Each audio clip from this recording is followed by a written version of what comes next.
Hello, best learners. This is Mustafa here at Learn with the Best, and today we're going to be discussing Robert Greene's 48 Laws of Power. Law number 45, preach the need for change, but never reform too much at once. In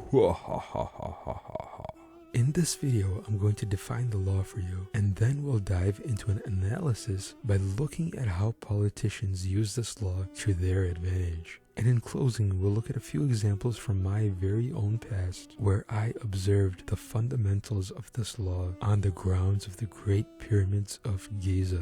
Here's the law. Everyone understands the need for change in the abstract, but on the day-to-day level, people are creatures of habit. Too much innovation is traumatic, and it will lead to revolt. If you are new to a position of power, or an outsider trying to build a power base, make a show of respecting the old way of doing things.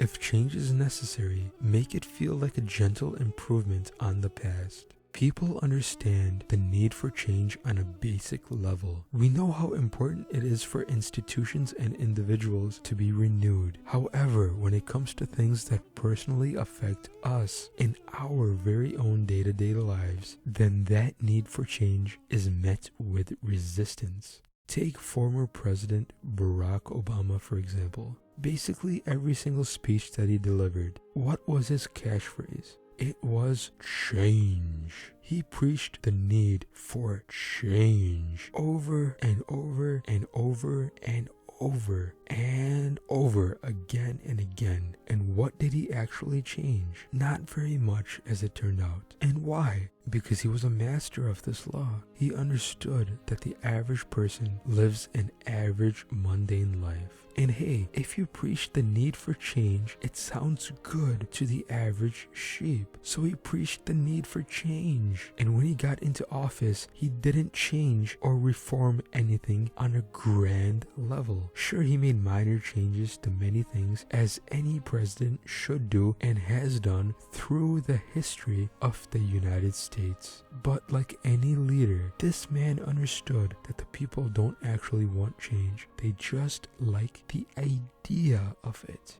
You see, here at Learn with the Best, we are not leaning towards the red or towards the blue. We don't care if blue is president, and we don't care if red is president. And why is that? It's because we understand that the power to change our own lives is where it's always been through the history of time, in our own very two hands. Red and blue are not going to come and save you from whatever it is that you're going through. Red and blue are not going to ride into your town and hand you a package that says success on it. Only you can change your life. We are a self-improvement channel here, and so the need to change from sheep to lion is the very fabric of our being, right? All of you guys listening and me talking, we're all on the same page. But what about the average person? No, you see, the average person likes the idea of change, but they do not like to actually change. At least not too much, and not in a short period of time. So now let's look at an instance from my past where I observed this law. But before we do that, I need your help with YouTube's algorithm. Please simply engage with this video. Things like smashing the thumbs up button, subscribing, commenting, and sharing the video with your friends on your social networks really does help me out a lot, and I would really appreciate it if you became my true fan and engaged with this video. And if you want to transform yourself from a lamb to a lion, then check out my course pinned in the top comment below. I will teach you the tools that you need for success, but you have to actually step up and put the hard work in on yourself. This course is not for everyone because the majority of the population are sheep, but for those very few of us who do want to walk the path of a lion, this is the course for you. Alright, so ever since I was a child, I had forever been entranced with the Egyptian pyramids. And so on my first trip to Egypt, I really wanted to take my time exploring and taking everything in. For the first 5 days of my trip, I was going to stay in Giza and visit the 3 Great Pyramids along with the Sphinx every day. So day after day, I would go onto the grounds of Giza and walk through all of the pyramids and the ruins. I would meditate on what it must have been like for all of those hundreds of thousands of Egyptian slaves thousands of years ago to coordinate and build these magnificent structures that represented the power of the pharaoh. I would touch the individual limestones and observe the fossilized sea life within, signifying how very old these stones really were, probably tens of millions of years old, if not even older. And then I would observe the graffiti on the pyramids themselves and all around the ruins. Ivan was here was my favorite bit of graffiti that I can remember. And Ivan, if you're watching this, I want to thank you from the bottom of my heart for your contribution to humanity. But really, let's think about this on a deeper level. Who is Ivan? Judging by the fact that he had the means to come and visit one of the wonders of the world, and he thought that it would be a good idea to leave his artwork behind, we can safely say that Ivan is not only a sheep, but at the core, right? At the very core of his being, the man is simply an imbecile. What about the Egyptian authorities? Well, they didn't think that it would be a good idea to clean this mess up. No, in fact, the Egyptian authorities, these guys that would stand all around the grounds of the pyramids, they would take bribes from tourists and allow the tourists to climb up on the pyramids, even though climbing was technically not allowed. So what can we surmise about these Egyptian authorities? They're just the average sheep, right? They're the everyday man. They've had their jobs for probably many years, and they have grown accustomed to the average everyday routine. The pyramids have become mundane to them. For them, the pyramids no longer hold any power. So anyway, after I would walk around the grounds for the day, I'd go and sit near the Sphinx for a couple of hours, just practicing mindfulness, people watching, and just enjoying the sunset. I remember a particular tourist couple that had come in. They had asked me to take their picture in front of the Sphinx, and so I did, and we got to talking a little bit, and it turned out that they were touring Egypt over only 3 days. They had just stopped by Giza for 30 minutes and only had time to see the Sphinx. Okay, now understand, dude, you are in Egypt on the grounds of the Great Pyramids of Giza, but you're telling me that you don't have the time to actually walk around the pyramids. You just want to look at the Sphinx for 30 minutes, take a few pictures, and then leave? Okay, Mr. Sheep, take your picture for your social media and move along.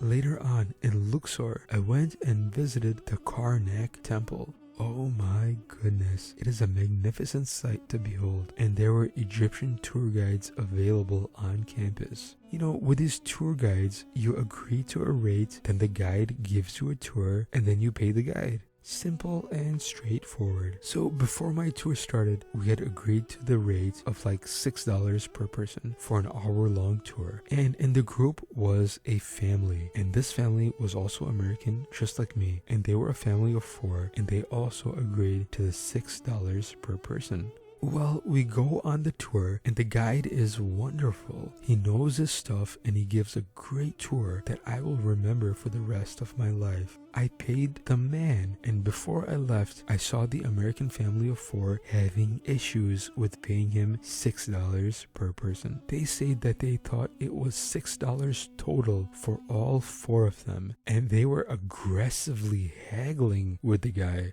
The tour guide was so defeated. You could just see it on the poor guy's face. You know, he ended up just simply walking away. And so what can we say about this family, right? This tourist family of 4. First, understand that you're at the Karnak Temple in Egypt. This site is thousands of years old with such a rich and amazing history behind it. A history that this guide has just done a magnificent job of explaining. And what are you going to do? You're going to complain about paying him $24 for your family of 4. Come on, dude. Okay, so what's the point, right? How does this tie into the law?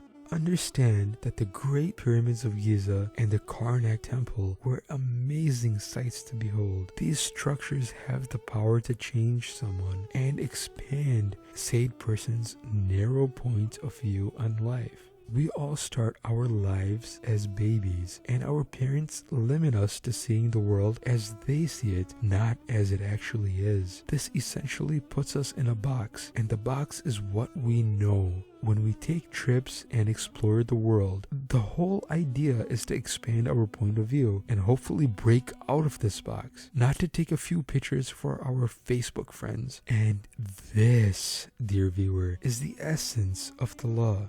The average person just cannot understand it. The average person will forever view the world through their own narrow point of view. The average person likes the idea of change just as an idea. They do not like to actually take the time and think about what that change entails. I have taken months and even years out of my life to travel the world. I've thrown myself in places and situations that I knew would be completely abnormal to me. And that was the point, to understand life from different points of view and to broaden my very own horizons. And I'm not unique. Anyone can do this. But does the average person actually take the steps? The answer is no. They will be rushing through their trip, just like that couple that I mentioned at the Sphinx, taking a few pictures, anxious to get back home and back to their daily life routines. So what about you, dear viewer? Do you want to actually change, or do you just like the idea of change? The amazing paradox is that in order to change, you must first be honest with yourself and accept yourself first as you are. Then and only then will your mind open up to the possibility of real, lasting change. I hope that made sense to you. And if you like my YouTube content and you want to support me and support the creation of more content on this channel, then please check out my Patreon link in the description below. I upload new videos every Friday for my Patreon subscribers that go deeper into the 48 laws. These videos are a bit more raw and untamed than my usual videos here on YouTube. And if you're a patron of mine already, then I want to thank you from the bottom of my heart, because it's people like you that truly make all of this content even possible in the first place. I want you to know that you are truly appreciated, so thank you. I hope you enjoyed this animated video on Robert Greene's 48 Laws of Power. Law number 45, preach the need for change but never reform too much at once. Thanks, and I'll see you next time.